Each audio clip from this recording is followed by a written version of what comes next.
ప్రతి ఉదయం దేవుని వాగ్దానం అనే కార్యక్రమానికి ప్రేమతో మిమ్మల్ని ఆహ్వానిస్తుంటున్నాను.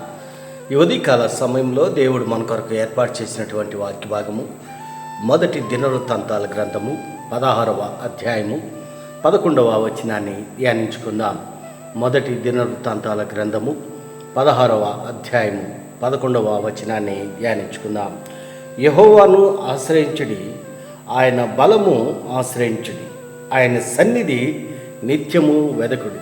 క్రీస్తునందు ప్రియమైన దేవుని బిడ్డలారా, ఈ ఉదయకాల సమయంలో పరిశుద్ధాత్మ దేవుడు మనకిస్తున్నటువంటి వాగ్దానము యెహోవాను ఆశ్రయించుడి, ఆయన బలము ఆశ్రయించుడి, ఆయన సన్నిధి నిత్యము వెదకుడి. ఈ యొక్క వాగ్దానాన్ని దేవుడు మనకును మన కుటుంబాలకును ఆశీర్వాదకరముగాను దీవెనకరముగాను మార్చనుగాక. ఈ యొక్క మాటల్లోనే ఆత్మీయ సత్యాలను ఆత్మీయ అర్థాలను మనం గమనించినట్లయితే, రాజైనటువంటి దావీదు, ఇశ్రాయేలు యొక్క రాజైనటువంటి దావీదు ఇశ్రాయేలు యొక్క ప్రజలను ఉద్దేశించి ఈ యొక్క మాటలను మాట్లాడుతూ ఉంటున్నాడు.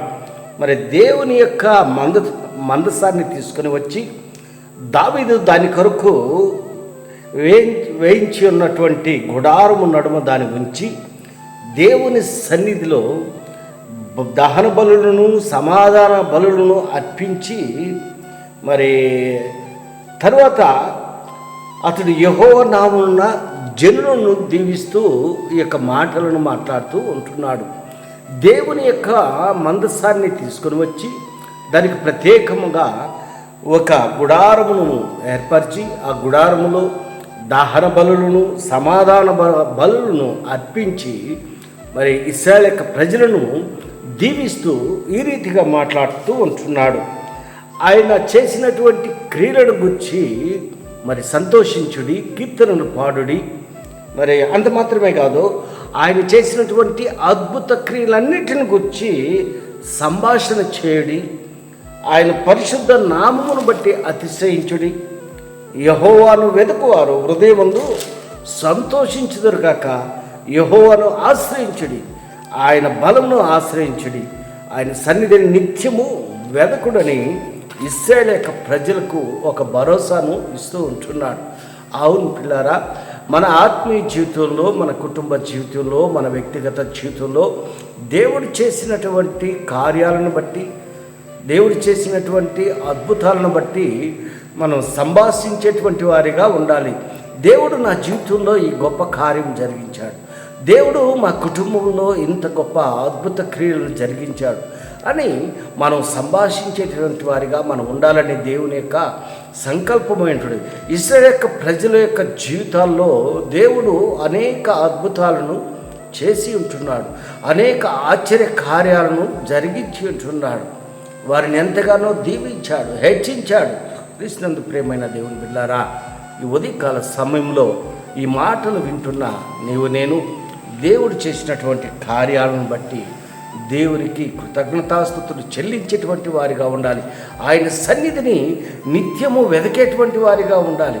ఆయన సన్నిధిలో నిత్య సంతోషము దొరుకుతూ ఉంటున్నది, ఆయన సన్నిధిలో సమాధానము దొరుకుతూ ఉంటున్నది. దావీదు గ్రహించాడు. అందుకే కీర్తనలో అనేక కీర్తనలో దావీదు మరి ఈ రీతిగా మరి రచిస్తూ మాట్లాడుతూ ఉంటున్నాడు, దేవుడిని కీర్తిస్తూ ఉంటున్నాడు.